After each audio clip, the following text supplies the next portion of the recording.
me get the. Have you made your co-hosts? Yeah, I made Ellen a co-host, and the other person will be Liz when we get her in.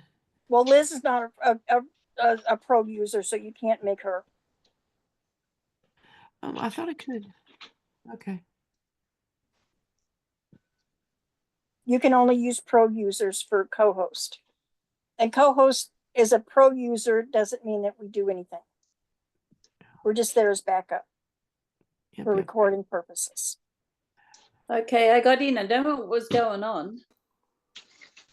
It was just being weird. Yeah, no, it's got you listed as Zoom user, Liz. It doesn't have you listed under your name. Right. Well, it asked me to join and then give him a name, but there was no typewriter, so I couldn't no keyboard, so I couldn't type my name in. Then I went back to do something else. Oh God, it was just ridiculous. We'll get it sorted out. Okay, so carried away, Ellen and Liz.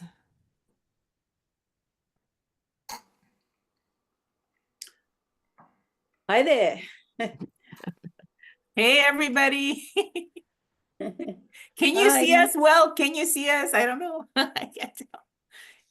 Even with this thing, I never know which view we're on. Like I'm not sure where. Yeah, I can see everyone, but I can't. That's the problem. I need to change that.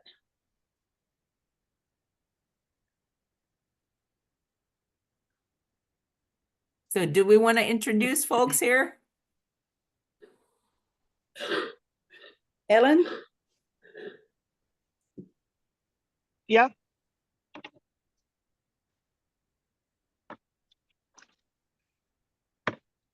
Sorry, I think my sound is being a little glitchy. I'm having a hard time hearing. I think you're muted now. In any case, why don't we just go ahead and start? Like just talk about let's give a little introduction to everyone. So Stephen or Jonathan, who wants to go first? And both of us are silent. Silence. How about you? Go ahead, Stephen. You're talking. So go That's ahead. because I moved my mouth first. All right. I'm Stephen L. Sears. I am a screenwriter, producer, sometimes actor, sometimes author, stuff back there. I've been working as a professional writer for the last 40 plus years, mostly in television and film. I've been branching out into prose area. For those of you who don't know who I am, which is not amazing, my credits as far as television go back quite a ways. The second show I was ever staffed on as a writer was The A-Team. And I've worked on other shows such as Riptide, Hardcastle McCormick, Stingray, Jesse Hawks, Walker, Texas Rangers, Superboy, Swamp Thing, Raven. I always make this comment because even I think this is weird. I don't always remember all my credits.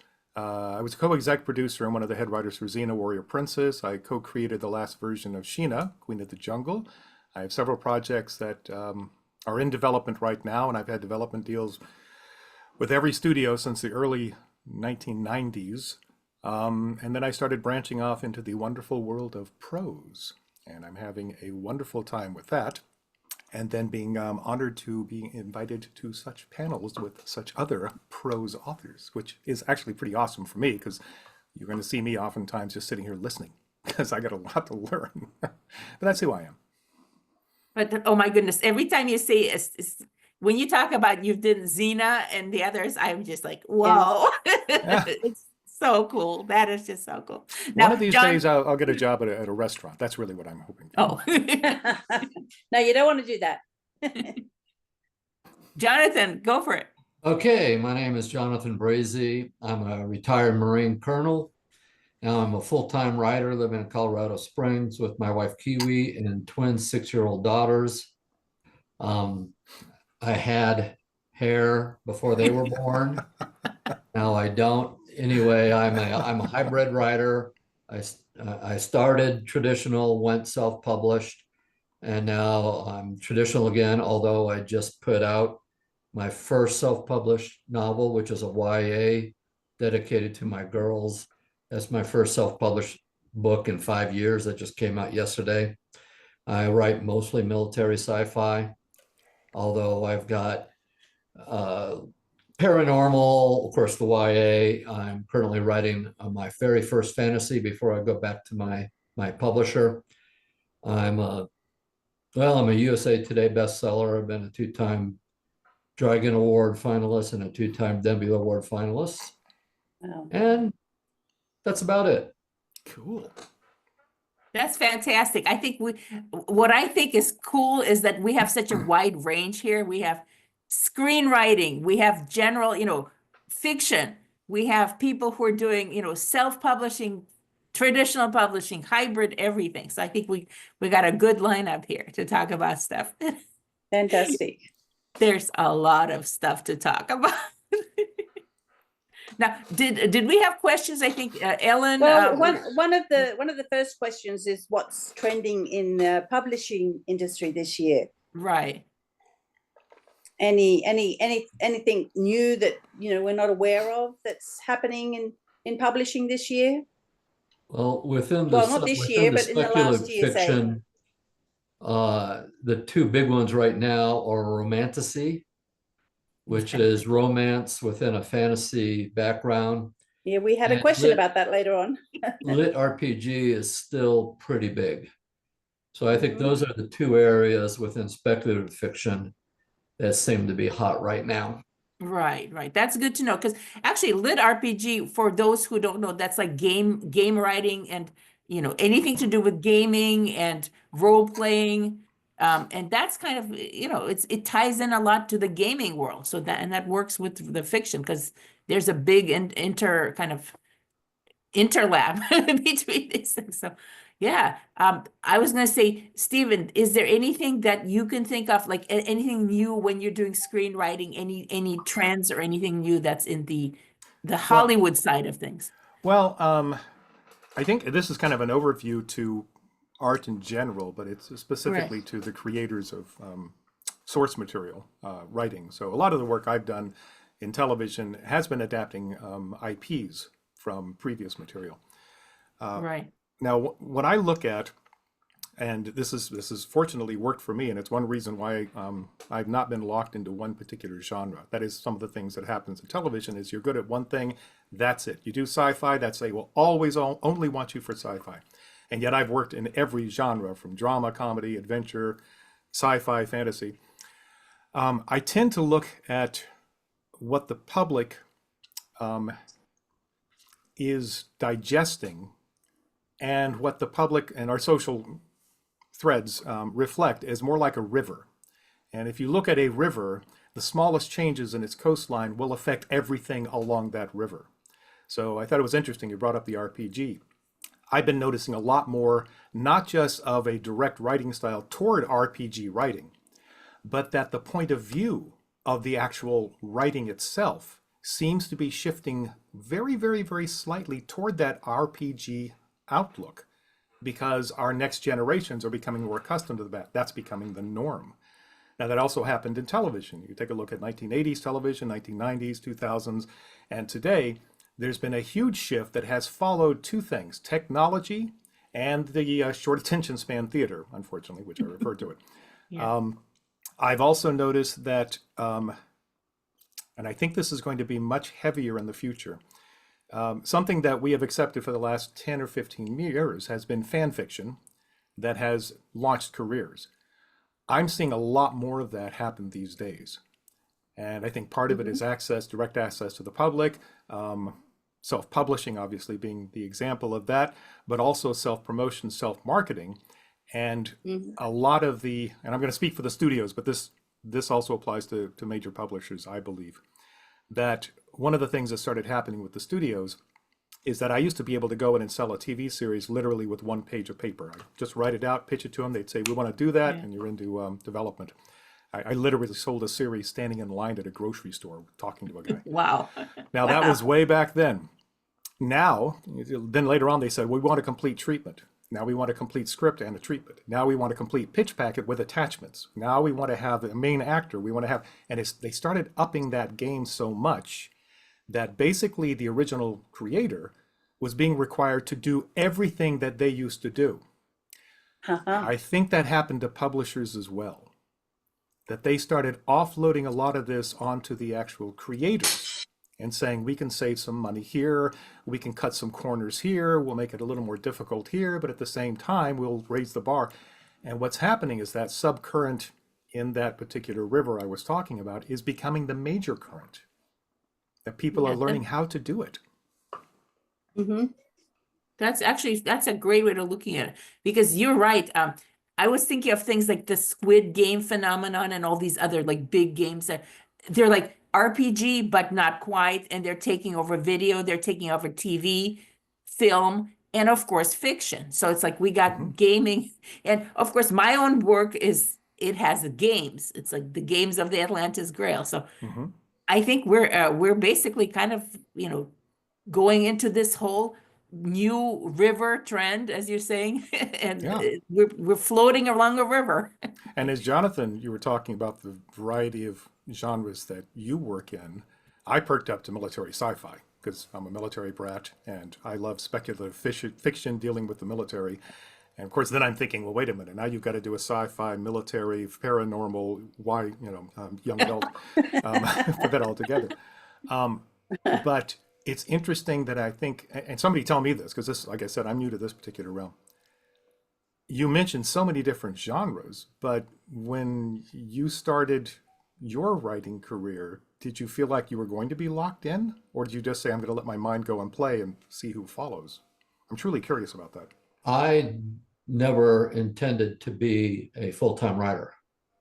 I was just a hobby. I'm a reader. I never thought anybody would read anything that I wrote. When I got my first short story, actually got published back in 1978. It was sci-fi because I read it. But then I wrote a lot of nonfiction during my military career. And it wasn't until I wrote a novel while I was deployed to Iraq as a bucket list thing that I actually wrote a novel. I didn't think anyone was going to read it. And I just wanted copies of it. So I went to a vanity press, made some copies, gave it out. And then it became an overnight success 5 years later when I made it an ebook. Anyway, that just sort of branched out. But initially, I was writing strictly for the fun. You know, I was writing everything. I did a historical fiction on the first Barbary War to the shores of Tripoli, where that started. And that was so much fun because the Marine Corps Historical Division actually sent me all the copies of all the real documents going back and forth. Wow. And it was just so much fun. And that's what I was doing. I wrote about werewolves because I love werewolves. And, you know, as a hobby, I was doing pretty well. I'm getting a nice little paycheck. But it wasn't until I wrote my first military science fiction that I thought I could actually make a living. And I started doing really well. And then I started publishing. And this was the big move right here. Once I accepted writing for a publisher, I got locked in. I like the money. I've got, like I said, I've got 2 6-year-old daughters that I've got to take care of, and I'm not the youngest guy in the world, so I've got to take care of them. So I enjoy what I'm writing now, but to be honest, I would much rather be able to write whatever I wanted, which is why I told my publisher after my last series, which I ended in December, well, I had a chance to finish the YA for my girls. But the fantasy I'm writing right now is a mental palate cleanser. I need it because I've got 100 and almost 140 titles, of which probably 85 or 90 are full-length novels. I cannot tell you how many space marine battles I have written since 2017. And I need the break. So that's a long way of saying I started writing just whatever the heck I wanted to. And if it sold, great. If people didn't buy it, okay. But now I'm a little bit more locked in because that's what the publisher wants. I think it's kind of fun that we end up being locked in, whether we like it or not in some ways. And whatever the shot, like, you know, if you're doing scripts, if you're doing military, Marine, Space Marines, it's like whatever the readership decides that is your thing, I think that's the final controlling factor. And yes, we get, after a while, we want to change things up a little bit. Like you mentioned, you have done romance, right? You have done, or like some, which is unusual. I know a lot of times people say, how can you, guys don't do romance, which is nonsense. But there's like this underlying sense that, oh no, it's a women's, it's women's fiction versus, like, just like we say, no, that's not true. Women can write Space Marines too, just like men can do great romance. So it's like, Although after I wrote my romance, I went to the RWA convention, the national convention in Denver, and I walked in and I was one of 4 male writers with 2,000 female writers. Wow. Well, that's On the third day, as I'm going down the elevator at the hotel, a woman about my age looks over at me. We're both tired, and she goes, "I bet you're a little tired of having what used to be estrogen thrown at you 24 hours a day." I just cracked up laughing. but that just goes to show you that we can, we can do whatever, we can explore different genres, and nobody says that anybody has to be locked in forever. Because even being locked in, I think it's temporary. You can be locked in for like a decade, and then whoops, you're switching over to something completely different. So Sometimes it is my the next expectations. series that I have to start in 7 days. My next series is still going to be military sci-fi, but not as I'm known for my very serious, gritty, realistic writing. This is going to be a little bit more on the space opera side. And we'll see if my readers follow. I think for me as a reader, I follow how an author handles characters. And if they handle the characters correctly, in my opinion, then I'll follow the characters almost anywhere. And I will jump into a new novel if I know that that author is going to be handling my characters, because I know that I will fall in love with the characters. But it's interesting, the whole conversation about how the perception of the audience and the readership, so much different from the Hollywood model. We have a completely different paradigm that we follow. But as you were talking about that you were one of very few writers that had male writers romance at that time. I remember a time, and I'm sure other people do, when if you wanted to cross a boundary, you had a pseudonym that had an initial, did not have your first name. And that was to make sure that, let the audience read into it, the readership read into whatever your gender is, because they'll be more comfortable with that. And so many times it was a female writer writing adventure, or it was a male writer writing romance, but they had to use that initial. And also just the actual physical perception is different. Back in the late 90s, or actually mid 90s, I was invited to speak at a lot of conventions on diversity and writing female characters, female empowerment. I mean, look at this. But that's what I was known for. Okay. And I remember it being at one, I don't know if it was Comic-Con or Dragon Con. And I was up there with 4 other panelists, and we were talking about how to create empowered female characters.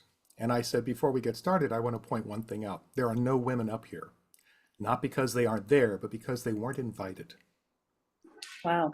And it was that expectation. It's Yeah. like, oh, men can write anything, but can women write men? Yeah. Yeah, I think it's one of the things, glad you mentioned the pseudonyms and pen names, because a lot of the times there's more cross, whatever pollination going on than people assume.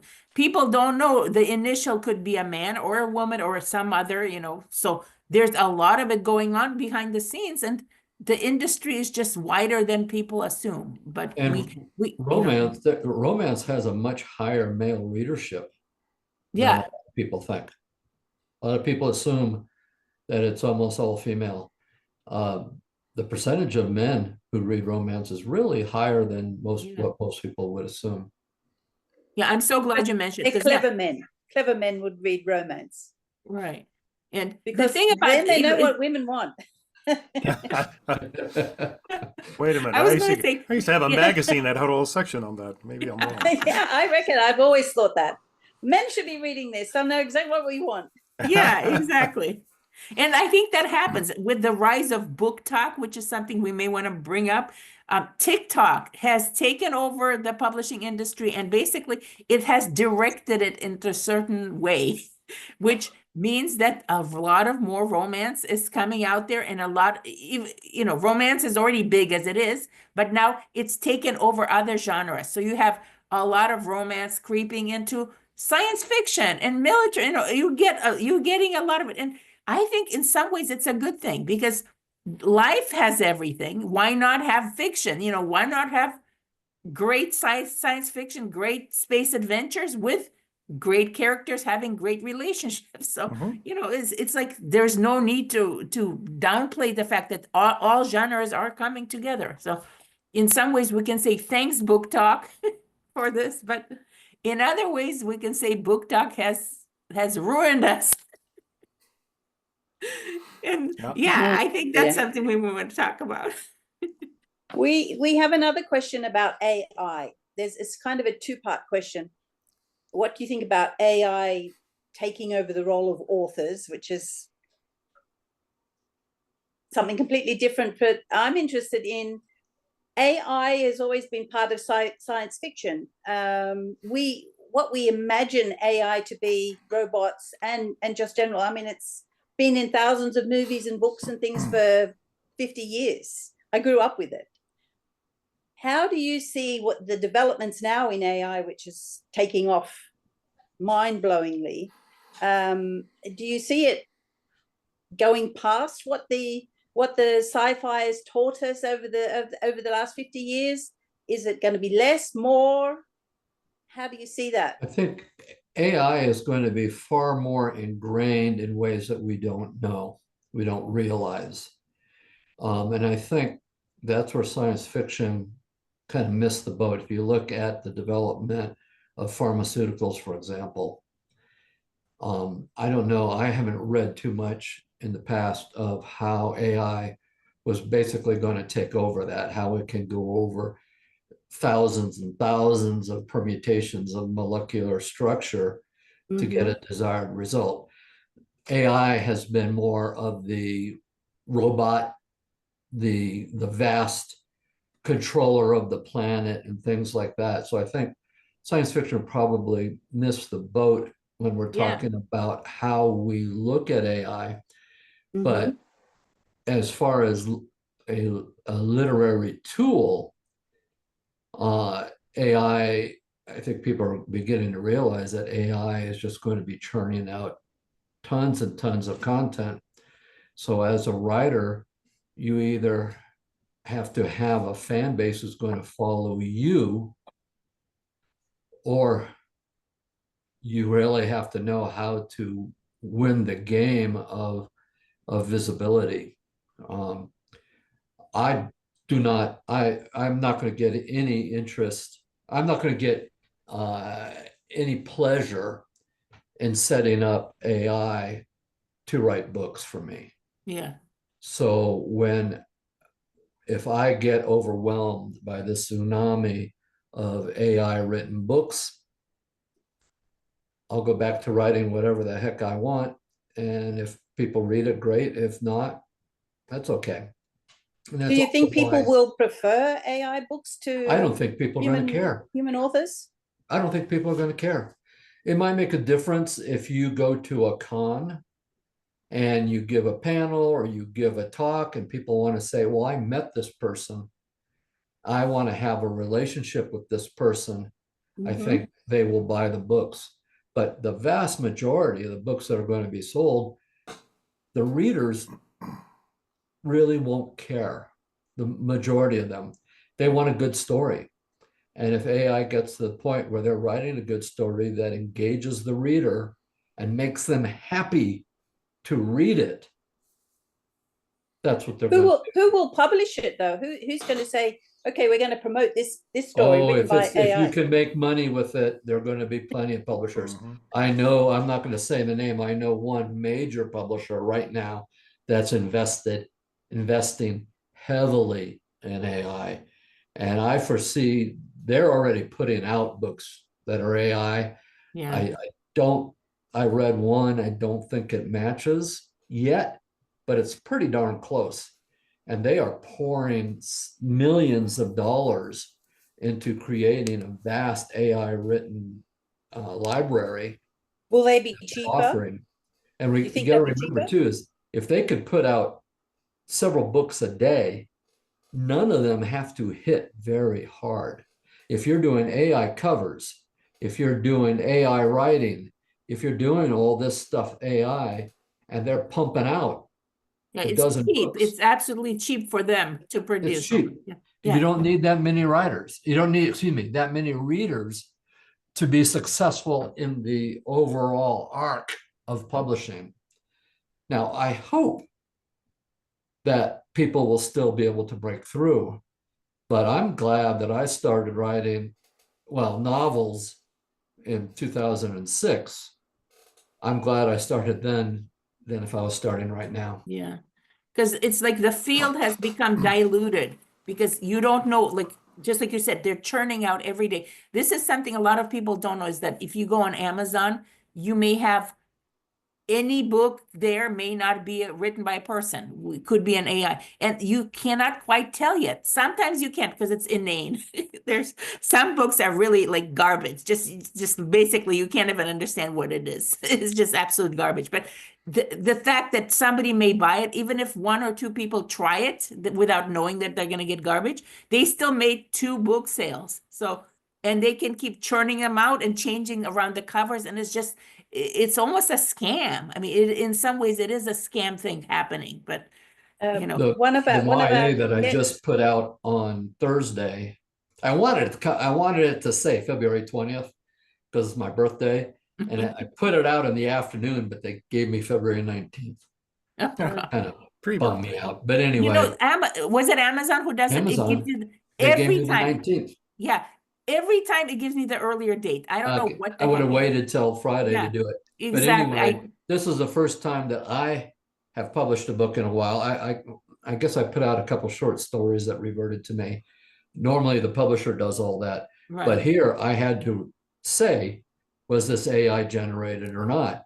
right. Now, what's to stop someone from saying no, even if Exactly. it was? And if Amazon catches them and says you're banned, it's not hard to set up another account.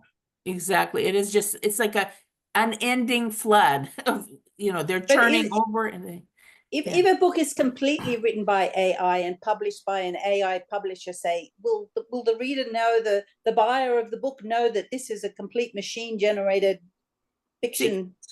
Not see, at the sometimes, moment. That's one of Will the it have a things that, name? yeah. Will it be written Well, by, AI? wait, no, it 1560 makes or up whatever? names. It makes up covers. Right. It makes up everything to look like some author and even photograph. So Like it they're, can so give- they're lying to us. They're saying this is a real person then. yeah, right. Well, See, they're ignoring the truth on it, is what they're doing. There is a movement to try to right. force businesses to label it strictly as AI, or even the percentage that's within it as AI, which I think is a good step in it. AI is here. I mean, I've been following AI back when it was called fuzzy logic. I mean, it was a long time ago. Here's my particular take on this, hopefully very quickly, is AI is here. Certainly in screenwriting, it's become a huge debate here for another reason, and we can talk about that later on in the Hollywood discussion if we want to talk about that, because it has a different trigger to it and a different money-making scheme to the deficit of writers. But here's the thing about AI. AI is getting better, and it will get better, and it will get better, and it will get better. It isn't like photography replacing painting, because painting existed as an artwork. Photography became another part of artwork. It isn't like that. Right. It's become something that is learning from itself and is scraping from everything else in order to learn from itself. So now where it goes, I think Jonathan's absolutely correct. We don't know exactly where it's going to go. Sci-fi, the way we've treated it, either it has been the benevolent protagonist, that has assisted us when we needed it, or it has been the benevolent dictator that has controlled us when we didn't need it. So it's taken all sorts of permutations. Almost all of these take place after this transition period. I mean, the whole home system that we have here, whether it's Amazon or Google or anything like that, is a stepping stone in all of that. Because it's learning, it's listening, and it's I learning. want to quickly, before you go on, I just want to show this thing. Any book right now, if you go to the detail page, I have a disclaimer right now. I don't know if you guys can see, but it says like right here, just quickly, it says no AI software were used in the creation of this cover or book. Okay, good. And this is a disclaimer you can choose to put on. And this is, you can check the books. You can actually check the book. A lot of authors are doing it now. Can you trust it or not? Well, I don't know, but just check the copyright information. It's actually like a good faith thing. In And good people- faith, you know, you can say that I Well- have not used AI, and that's like a, you know, I don't know how much legal force it has, but that's something that a lot of authors are choosing to do. But it's also trusting in your word, which Right. I do. But Right. it's also, I have other friends of mine who are doing their self-publishing work, and we talk about AI. And cover art, for example, or anything on the interior, I will say, so, you know, just out of curiosity, did you use AI in any of this? And they're very open about this discussion. And they'll say, oh, no. This is an original. Well, I mean, I got the source from AI and then I adapted it. I'm like, okay, you're actually using AI. You're just Right, that's- filtering it through. But here is my overall philosophical comment about this. When you as an author write a character which is experiencing emotional pain, the audience, the readership is connecting with you. They're not just connecting with the character because you have felt that pain. When your character feels joy, you have felt that joy. That's how you're able to create it. Happiness, satisfaction, all of these visceral emotions, all of these deep emotions that we have, it's because the readership is connecting to your actual experience. AI does not have those experiences. It mimics. And philosophically, where this goes, I don't know. But in 3 or 4 generations, we will have taught our children that mimicry is human emotion. That's terrifying. That's really terrifying, actually. But will it make any difference to them? We don't know. Yeah. And that's we what don't know. Jonathan's point exactly was, that the readership may not care. Now, I will say this about AI. Now, this will get better as well. AI suffers from one tragic human flaw: repetitiveness. Because it is scraping so much. Yeah. At this point, if you are astute enough, you can read like 4 or 5 books. If they are AI generated, you're going to notice there's a similarity between them because they're scraping from the same sources, as vast as that source is. Yeah. Now, how that will change, I don't know. But in some genres, it is that very sameness, that very repetition That's that true. attracts the readers, particularly with romance. Mhm. When I was at the RWA convention, there was one I don't remember her name now, but she was really a big writer, you know, 7-figure writer. And she was talking, and she had a bunch of people around her. So I kind of stuck my head in to listen. And she was saying that someone came up to her and said, hey, you're loving, you know, you're loving San Diego, and then your affair in Denver, there was just the exact same book. You just changed the names and the location. And she said she turned right to the reader and said, yeah, I really love that story. Yeah. Right. That's what in that type of that's where the tropes come in. Right. She's writing basically Yeah. the same book and just giving everybody, and people feel comfortable with that. With speculative fiction, that's not as great of a thing there.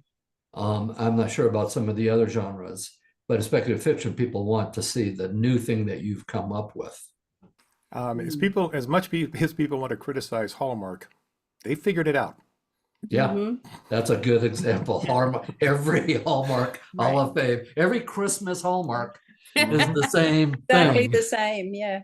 Yeah. Yeah. And people Exactly still the watch same. it, and They the love it. advertisers still pay for the ads. Absolutely. And Yeah. I'm glad you mentioned tropes, because that's kind of a thing that, again, we didn't really talk about tropes as much maybe 10 or so years ago, but Book Talk and Instagram And that type of environment brought out the idea of tropes as marketing. So because of they're talking about tropes, every book is described by tropes. Enemies to lovers, found family, they just mentioned like mostly romance again, because it comes from that romance background. But now the publishers are starting to do that. They're actually pushing books by tropes. So they're saying, just like you mentioned, Jonathan, you were talking about how there's a big publisher who's doing all this stuff with, doing the YA push. Well, there are a lot of publishers doing the tropes push for just bringing out books, sheer tropes. Even if it's not an AI, it's still going to have a writer sitting down and, maybe a committee of people just coming up with these tropes that are popular and just manufacturing, like almost like this Frankenstein monster of a book, whatever the tropes happen to be that are popular, they push them in, like let's make a recipe for cookies, and if you like chocolate chip, put them in. If you like raisins, put them in. If you like, it's like just at the end, the cookies, like just this monster of like candy and cookie. And it's like, yes, that's all alone. It's great, but then that's all you get ever. You're getting but none of those books stand out. None of them become a Right. classic. None of them But for them the last short-term forever. profit, does that matter? Right. Well, Right, and that's right. They don't care. The but in a- publisher's happy to just sell it to the same cookie to the same audience. But in 100 years, we'll still be reading Dickens and Austen and all of those people because they're Yeah. the only ones that are worth reading again. well, and as Jonathan said, science fiction does have some of a little bit of a by the genre itself, the definition is like new discoveries. So it's not as vulnerable to trope takeover, I think. Mhm. So with science Yeah. fiction, and even fantasy, because the exploration is of all new stuff. When you go into like new aliens, new world, new discoveries, new physics, you can't really get stuck on tropes as much. So yes, their tropes are taking over in some ways, but we're a little safer in that edge. Like if in the world of sci-fi, we're just a little bit less affected by the tropes. But I think the technologies certainly apply to that. Yeah. I would wonder though about we're just used to certain paradigms as far as character relationships and emotional stories, and that can play out in military, sci-fi, in all of those ranges. So in one sense, you are still kind of playing the tropes. You're just putting them in an environment. I mean, one of my favorite science fiction when I was growing up was always the classic, well, Asimov and Heinlein and everything, where especially in the short stories, in the last couple of pages of the short story, there was something that you realized turned everything around from what you were reading, because it specifically didn't follow what you would expect to have as a trope. So I think a lot of this is how we explore humanity in these particular environments. And I think the important thing here, especially for futuristic science fiction, is how accurately we examine the human condition when it is exposed to these new things, these new technologies, these new environments. How do we react? And the science fiction writing, which is still good, but it's kind of like in the middle of the road, are the ones where we react as we are very, very much adult and expected to react to this. In other words, they're following the tropes of how we would react to it. The ones that I find are the best are the ones where we are confronted by things that are completely outside of our normal way of thinking, outside of our universe. And it is, how do you react to that? And how do you make it realistic so that the person reading it can resonate with that in a new way? We get some of that in Vera's books. She shocks us sometimes. well, Well, what I I remember do decades ago, tropes were spoken of almost with contempt. Like people were like, oh, that's just a trope. And nowadays it's become, like you said, more almost the marketing. So there are these sea changes, and there's obviously a philosophical element of that speaks to writers, artists, but then there's also the industrial side, the business side. And at some point, then we have to ask the question of, with AI and with the change in trope-driven literature, do you see that having some sort of industrial sea change similar to what music saw with the rise of, streaming music services and things like that? And what are we really marketing? Are we marketing our books, or are we marketing ourselves? That's a good point. One of the reasons something becomes a trope is because people like it. That's why it's That's called the fast food of art. Yeah, I mean, if people, if the readership is there and they happen to like this, a lot of writers will sit there and they're going, okay, wait a minute, why is this book being so popular and mine isn't? Or let's examine what makes it, and publishers are doing it too, Yeah. which books are selling well. And if they're reading several books that have a same characteristic, well, that becomes a trope. And then when the editors are looking at your book, see, the advantage of self-publishing is that you can write whatever you want. When you're writing for a traditional publisher, you can't. You have editors who are talking to you and saying, well, what about this? And these editors know, my first big series for a traditional publisher.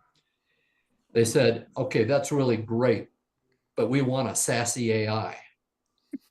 Why did they say that? Is because previously they had a sassy AI on their biggest series. Now, I don't write sassy AIs. That's not me. So I ended up doing is I cheated. I made an AI that was trying to understand the human condition, and it didn't understand humor. So it started with really bad dad jokes, and then slowly moving on until by the end, it actually told a couple of good jokes. So I don't know, I kind of snuck this by the publisher and they accepted it. But the reason they said we want a sassy AI is because their series that had a sassy AI did well.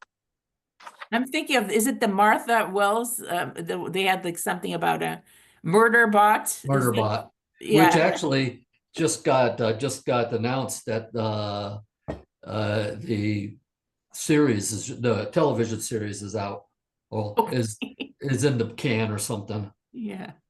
Everybody kind of knew it was coming, but it's done, I guess. You know, that's in television, in my area. Marketing, of course, is one of the key things. And I have worked on so many shows where their previous hit show is what I have to live down. Because they look at that and they say, here's the key for success. And you say, but that's not this show. That's celebrity driven. This is character driven, back and forth, back and forth. And I won't even go into the screaming matches I've had on the phone with presidents of studios over this particular aspect. But one of the things that I do, and I do this in my prose writing, and I have to do more self-discipline in prose writing. When I'm creating something, I have a message, you know, and it's not always an overt message, it's internal. I have my own message, I have my characterizations, and I know what I want to write. I know what I want to send to the people, the viewers, the audience, the readers. I know what I want to get across. So I write up my little paragraphs on that. Then I have another page and I say, okay, now what can I sell? More importantly, what does my publisher think they can sell, or my studio think they can sell? And I will write 5 to 10 adjectives of what they're trying to sell. As I start to write everything else, I keep referencing that and saying, where can I put those in? So they become add-ons into what my overall story is. However, the way I try to craft it is that if you were to look at it, you would never know that it was an add-on, because every little thing you put in, as you know, has a ripple effect through the entire story. Yeah. But I always keep that in mind. There's a marketing part of my mind says, I know what they're going to sell. So I want to give them that. And especially in television, since they're paying me, I am an employee, so I need to give them what they're asking for. But I need to give the audience what I want to give them. So I try to keep those two separate and then try to find a way to try to work them together. So that's why I kind of look at that list, as I referenced earlier, the fast food of art, is you have to give what your publisher can sell, but what the audience is kind of expecting. They're looking for certain tropes because it's comfortable, it's convenient, they don't have to work for it. But it doesn't mean you can't put another whole side story on there that makes them go, oops, wait a minute, I didn't look at it that way. I just wanted to remind everyone we have about 3 minutes left in the panel. Going fast. Okay, we gotta talk about you guys. I want to know what what are you working on? What's coming out for you? What are your books? Give us titles, works, project names. Go for it. Well, okay. I just 2 days ago I put out it's called Gemini Rising. My girls are twins. The first book was Gemini Twins. This is Gemini Rising. Actually, I had a award-winning artist said he'd give me a cover, but Ooh. since all my stuff is being done by a publisher, I didn't have one. So I said, I'll take the cover. And so I actually had to write, I gave him I showed him the first cover. He made this cover and I had to write the book to match it. But anyway, you could find that on Amazon. It's self-published. I'm Right. currently writing the Goblin General because for the last 3 years, I've had a real asshole, excuse me if I could say that, but a real asshole goblin sitting on my shoulder every day, whispering in my ear to tell his story. He's an incompetent goblin. And so I'm actually writing it, as I said, as a mental palate cleanser before I go back to my next series for my publisher. You can find me on Amazon. You can find me on jonathanbrazee.com. Reach out anytime you want. And Hey. quickly, just to mention that we have a website with the bios, like biographies of all the people. You can go click on Jonathan's and you can look at Stephen's biography and follow the links there. So it's right there. And Stephen, tell us what you have. Well, I've got several things in the works. Gosh, a writer saying that. What are the odds? I've got this I just released. I'm going to show it here. So that right there, Tales of the Above Ground Underground. This came out in mid-January, and this is just kind of a flight of fancy. It's a collection of short stories. They do span all sorts of genre, from romance, fantasy, sci-fi. The print version has the actual first pilot script that I ever wrote under a studio deal. It did not go to full production, but it was paid for. So I included that in there. And interestingly enough, it comes from a source screenplay that I wrote, which I think I've sold like 3 times and it's never been produced. That's okay. That's Hollywood. I've got that. I have, this is older stuff. I have my writer's guide, which is basically working in the industry. This book back here is called Stalag X. That's a graphic novel I wrote with Kevin J. Anderson, who's probably just up the he's a street good from friend there. of mine. There you go. I was going to say, you're in Colorado Springs. Yeah. Kevin and I have known each other for decades, and we tried to work on a project together, which originally was a TV series. Long story, fluttering past the calendar here. We finally had this published. We went through 3 publishers. We ended up with The Vault, and they did this wonderful rendition of Stalag X, interior art by Moderators. And this is under development right now. I think it's United Pictures Entertainment. I hope I don't get that wrong. The director is Francis Lawrence, who directed all except one of the Hunger Games, plus I Am Legend, Constantine, Red Sparrow, one of my favorite movies. That's under development right now. And I'm currently working on 3 books, one of them being a adaptation of that original screenplay I was talking about, one called Tomboys. My wife and I are working on a book together called Hijinks Ensue, and she's an author, and she has become a lifesaver for me in this particular business because she's been doing it for quite a while. In fact, anything that I do self-publishing, she's basically my manager in that particular thing. Aside from that, I've got my usual television projects, 3 of them that I'm developing, but they have not been placed as of yet. One of them might be today, I'm not sure. Other than that, I just try to stay busy. I want to quickly ask both of you, give me one work. If you want people to start reading you right now, what would be your favorite? Like, what's the book you want them to pick up first? Even not the latest, like whatever you think is, give us a name, give us a title to start reading you. What's your favorite entry? You know? Werewolf of Marines. Werewolf Werewolf of Marines. I love the Werewolf titles. of Marines. Okay. Book 1 is Semper Lycanus. It was just so much fun to write. Semper Lycanus. Oh my God. Yeah, I know. I love it. No, I love it. Hey, Perfect. I'm waiting for you. Okay, all right. Where is it set? Where is it set? Just real quickly. Where? Where is it set? What? Oh, it's set in 2006 in Iraq. Okay, all right. Perfect. Waiting The for your. second book is in Afghanistan, and it's actually very real about what's happening in the war in Iraq. All the units are real. Some of the battles are real. Everything is very realistic, except for the fact the guy got bit by an Iraqi werewolf. As a quick side note, I mean, mine is very easy. Quick side note is, Yeah. this one has got, really everything in here is me. So the other Okay. books that I've written have gone through various stages. And the So title that gets again it. is, Stephen, what's That the is title? Tales of the Above Ground Underground. It's available on Amazon. Tales of the Above Ground Underground. Okay. Yeah. And as a quick comment, though, back here, Alien versus Predators, off of that, what you just said about the werewolf thing. I wrote a story. I was asked to contribute to the first anthology for Aliens versus Predators, their internal war. And so I set mine in the late 1700s. And it has to do with a Spanish nobleman who's returning to La Florida to oversee his things that his family has left. Anyway, when I was writing this, it has all sorts of historical references.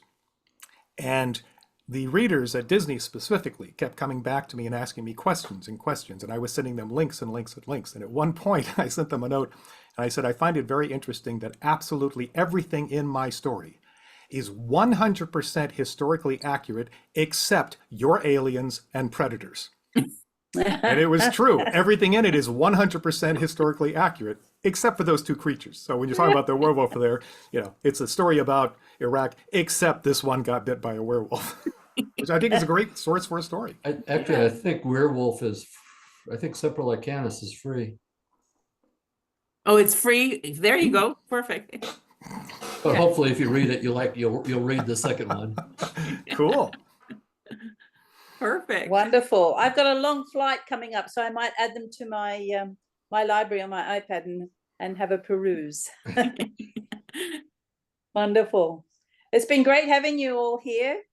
Very informative as usual, very entertaining. Thank very you guys. much. This was great. Yeah, this so was much fun. good. Yeah. Well, Thank you for the Thank invitation. you so much, you guys. Awesome. Great to meet you, Jonathan. Good Everybody to meet else. you, Stephen. I'll tell Kevin I met you. Yes, Yeah. indeed. Well, try not to believe him. That was not true. The whole thing with the clown suit in the bar did not happen. It did not happen. Okay. Yeah, that Kevin. He can weave a tale. All right. Say hi to Kevin. Okay. Thanks, everybody. We Thank got to run you. off to the next panel. So. Okay. Alrighty. Take Thank care, you. everyone. Bye-bye. Thank you. Bye-bye. Bye. Bye.